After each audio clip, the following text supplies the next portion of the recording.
Très bonne nouvelle au sein de l'AES.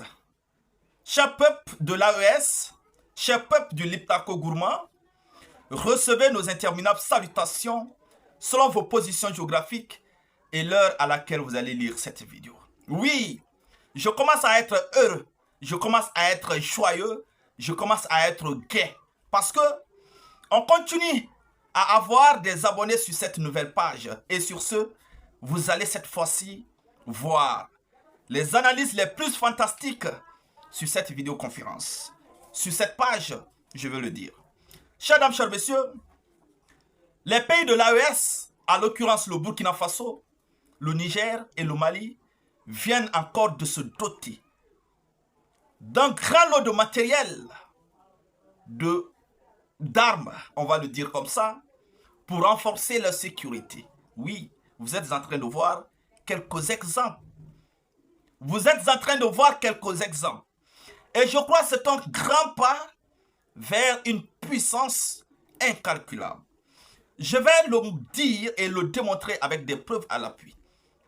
Chers dames, chers messieurs, aujourd'hui, prenez dans le monde tous ces États qui sont considérés aussi aujourd'hui comme grande puissance ou comme puissance.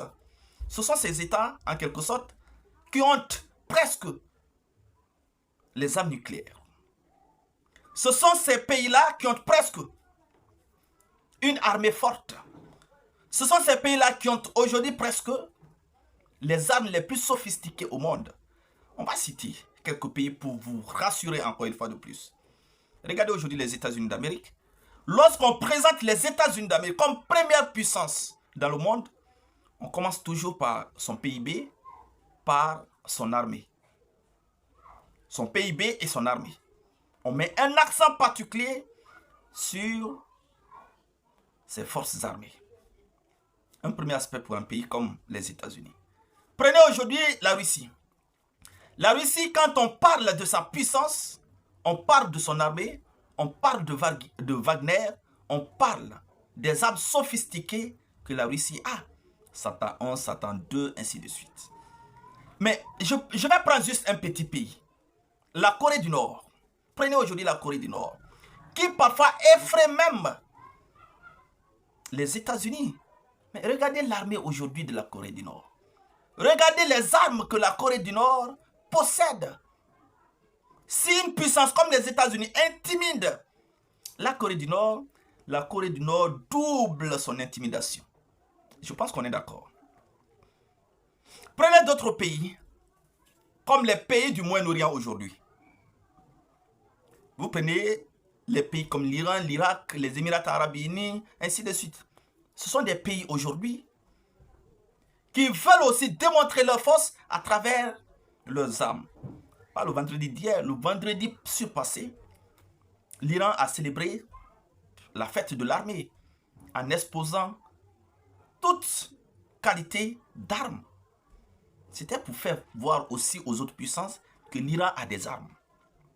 Donc, je peux prendre même un exemple au niveau de ce qu'on appelle le second conflit avec l'Allemagne d'Adolf Hitler. Lorsqu'il a pris le pouvoir, la démonstration de force parce qu'il préparait son armée. Et pour lui, l'erreur qu'il a faite, c'est d'imaginer qu'aucune armée n'est au monde plus forte que son armée. Et il a conduit cette bêtise. Mais si aujourd'hui, l'AES, qui est la zone la plus dominée par le terreau dans le monde, surtout le Burkina Faso est le pays le plus attaqué par le terreau dans ce monde. Pour ceux qui ne savent pas, c'est une information que je vous donne. Le Burkina aujourd'hui est le pays le plus attaqué par le terreau au monde. Mais si aujourd'hui le Burkina, le Mali et le Niger se dotent des armes, mais on ne peut que dire merci parce que c'est une façon aussi de préparer leur sécurité, mais leurs armes. C'est ça qu'il s'agit. Ils préparent leur sécurité et aussi mettent un accent particulier sur l'armée. Parce que ça y va dans l'intérêt de tout le pays, du Sahel, de l'Alliance des États du Sahel. Donc félicitations au président Ibrahim Traoré, notre président. Félicitations au général Abdourahmane Tchani et au général Assimi Goïta. C'est de ça que nous voulons. Et avoir des vecteurs aériens. J'avais proposé des solutions ici pour lutter contre les terreaux. Avoir les vecteurs aériens, ça va nous permettre en quelque sorte de finir avec cela en un coup d'œil. Alors, chers dames, voici les matériels que viennent d'obtenir également les pays de l'AES. Recevez nos interminables salutations et abonnez-vous encore à cette page. Nous sommes à peu près 4000 abonnés en 3 jours. Je crois que les 3 autres jours, on peut atteindre les 10 000 abonnés pour être un activiste ou des activistes puisque c'est vous et moi. Je vous remercie.